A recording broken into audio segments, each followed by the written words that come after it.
সে কি সাজা ঘোষণা করা হলো? একে যাবজ্জীবন দেওয়া হলো। 103/1 বিএনএসএ লাইফ ইমপ্রিজনমেন্ট, মানে সারা জীবন জেলে থাকতে হবে।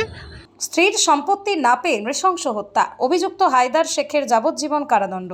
সম্পত্তি লিখে না দেওয়ায় নিজের স্ত্রীকে গুলি করে খুন করার অপরাধে কৃষ্ণনগর ফার্স্ট ট্র্যাক কোর্টে অভিযুক্ত হায়দার শেখকে যাবজ্জীবন কারাদণ্ডে দণ্ডিত করেছে। এছাড়াও তার বিরুদ্ধে 1000 টাকা জরিমানা, অনাদায়ে আরও 6 মাসের কারাদণ্ডের নির্দেশ দেওয়া হয়েছে। একই সাথে ভারতীয় ন্যায় সংহিতা বিএনএস-এর অস্ত্র আইনের বিভিন্ন ধারায় তাকে দোষী সাব্যস্ত করা হয়েছে। মামলার বিবরণ অনুযায়ী গত 21শে এপ্রিল 2025 তারিখে রাত 10টা থেকে 10:15 মধ্যে নৃশংস ঘটনাটি ঘটে। অভিযুক্ত হায়দার শেখ তার স্ত্রীকে জোরপূর্বক অন্য একটি বাড়িতে নিয়ে যায়। সেখানে সে তার বাবার কাছ থেকে পাওয়া সম্পত্তি নিজের নামে লিখে দেওয়ার জন্য স্ত্রীর উপর চাপ সৃষ্টি করে। স্ত্রী এতে রাজি না হলে হায়দার তার চুল ধরে মাথা নিচু করে একটি লোডেড রিভলভার নিয়ে সরাসরি মাথায় গুলি করে। গুলির আঘাতে ঘটনাস্থলে মৃত্যু হয় ওই মহিলার। বিশেষ পিপি বিভাস চ্যাটার্জি, জুনিয়র আইনজীবী মমিতা বিশ্বাস এই বিষয়ে ঠিক কী জানাচ্ছেন শোনাবো।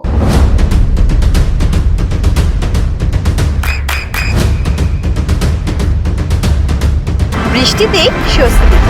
বৃষ্টি অ্যাকোয়া, বিশুদ্ধ পানীয় জল। 1000 টাকা জরিমানা, আর যদি না দিতে পারে তাহলে 6 মাসের আরও জেল। 85 বিএনএসএ 3 বছরের কারাদণ্ড, যদি না দিতে পারে তাহলে 1000 টাকা ওনাকে দিতে হবে। আর 25 আর 27 আর্মস অ্যাক্টে 3 বছরের কারাদণ্ড, আর সাথে 1000 টাকা জরিমানা, ডিফল্ট হলে পরে 1 মাসের কারাদণ্ড। এগুলো সব একসাথে চলবে। কোন কোন ধারা ছিল এর মধ্যে? এখানে টোটাল 4টে ধারা ছিল। 103(1) BNS, 85 BNS, 25 and 27 arms act. এই 4টে ধারার উপরে এই কেসটা চলেছে। খুনির ধারায় কি যাবজ্জীবনটা দেওয়া হলো? হ্যাঁ, আর্মস অ্যাক্টে? আর্মস অ্যাক্টের জন্য 3 বছরের কারাদণ্ড আর 1000 টাকা জরিমানা।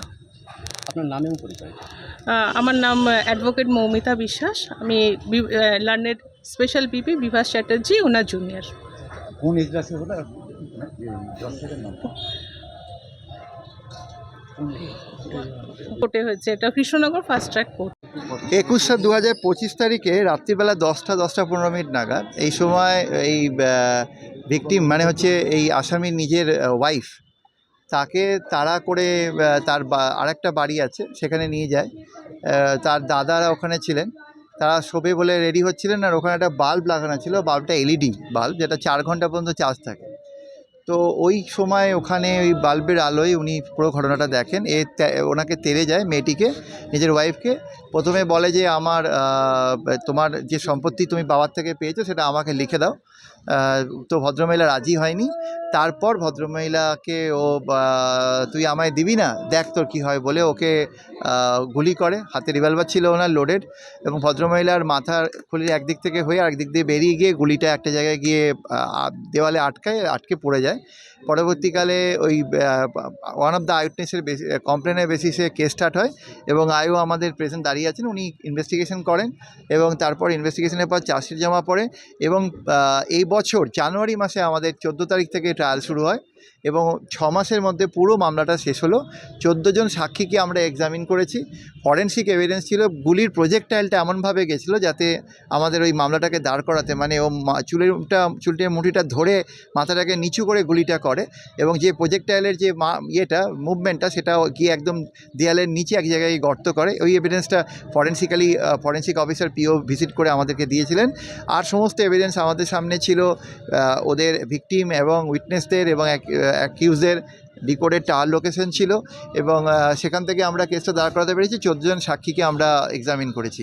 এই আসামি সেই আসামি যিনি 2023 সালে পঞ্চায়েত ইলেকশনের পর পোস্ট ইলেকশন ভায়োলেন্সে একজনকে গুলি করে মেরেছিলেন বলে অভিযোগ আছে। সেই কেসটাও কৃষ্ণনগরের এক জায়গায় চলছে। তো সেই কেসে যা হবে বোঝা যাবে যে কী হয়, কিন্তু এনার বিরুদ্ধে অনেক অভিযোগ আছে। শুধুমাত্র নাকাশিপাড়াতে নেই, 6টা কেস আছে ওনার। এই কেস বাদে আরও একটা মার্ডার কেস, যেটা আমি বললাম পোল ভায়োলেন্সের কেস, এবং আরও বেশ কিছু কেস আছে। ওনাকে বিভিন্ন কেসে উনি উনি বিভিন্নভাবে ইনভলভ হয়েছিলেন, এবং ওনার এগেনস্টে আমাদের গত পরশু দিনকে যেটা আগে 498A ছিল, সেটা আমাদের এখন হয়ে গেছে 86 সেকশন বিএনএসএস, বিএনএস এবং 100 3-1 ওনার যেটা মার্ডার কেস 302 সেটা, এবং আর্মস পাওয়া গেছে, যেটা এই কতগুলো সেকশন প্রমাণ হয়েছে, অর্থাৎ মার্ডার, বধূ নির্যাতন এবং ওর কাছে পাওয়া আর্মসের ভিত্তিতে আর্মস অ্যাক্ট, এই তিনটে এইগুলো সেকশনে হয়েছে। আমরা স্টেটের তরফে ম্যাক্সিমাম সেন্টেন্স চেয়েছি, কোর্ট অর্ডার পাস করবেন কিছুক্ষণের মধ্যে। এখনো অর্ডার হয়নি? না। আসামির নাম কি? হায়দার শেখ। আপনার সন্তানের উজ্জ্বল ভবিষ্যতের সঠিক দিশা JRS public school. JRS public school, যেখানে শিক্ষা এবং আনন্দ একসাথে। JRS public school has an excellent team of teachers for the holistic development of your child. আপনার সন্তানের উজ্জ্বল ভবিষ্যতের একমাত্র ঠিকানা জেআরএস পাবলিক স্কুল। আপনি কোথায় ইনভেস্ট করবেন, কেন করবেন, বুঝতে পারছেন না তো? সঠিক গাইডলাইন পেতে আজই আসুন নদিয়ার চাকদাতে নিবেদিতা প্রাইভেট লিমিটেডে। Nivedita private limited, marketing and distribution service. Balcony বা সিঁড়ির রেলিং, মডিউলার কিচেন বা ড্রয়িং রুম, এক কথায় আপনার স্বপ্নের বাড়িকে করে তুলুন আরো সুন্দর। Chakdah ply centre, gorgeous look বা কোয়ালিটি সবেতেই number 1। Chakdah ply centre, Chakdah ply centre, KBM, Chakdah, Nadia. হোমওয়ার্কটা করেছো? হ্যাঁ স্যার। এ বাবা, ভুল করেছো কেন? চোখে কেমন ঝাপসা দেখছি, লিখতে আর পড়তে খুব সমস্যা হচ্ছে। চাকদার মডার্ন অপটিক্স থেকে ভালো চোখের ডাক্তার দেখিয়ে নাও। প্রতিদিন প্রকৃত চোখের ডাক্তার ও দৃষ্টি বিশেষজ্ঞ মডার্ন অপটিক্স চাকদহে। চাকদা অ্যালুমিনিয়াম সেন্টার, প্লাই, কাঁচ, laminates, kitchen fittings, door lock, window ও অ্যালুমিনিয়ামের খুচরো ও পাইকারি বিক্রেতা। Chakdaha aluminium centre, Purbalalpur 50 number রেলগেটের পাশে, চাকদা, নদিয়া। নদিয়া জেলার সবথেকে বড় বিল্ডার্স চাকদার মা মনসা বিল্ডার্স, রড ও সিমেন্টের পাইকারি ও খুচরো বিক্রেতা। Maa Manasa builders, Padmabila, Chakdah, Nadia. Room rate মাত্র 1500 টাকা থেকে স্টার, খাওয়া দাওয়া রিজনেবল প্রাইস। নদিয়ার একমাত্র 3 স্টার ক্যাটাগরি হোটেল এনবি সোনার বাংলা হোটেল, কল্যাণী এইমসের ঠিক উল্টো দিকে, কল্যাণী, নদিয়া। নদিয়ার একমাত্র অথরাইজড ডিস্ট্রিবিউটর ঘোষ কমিউনিকেশন।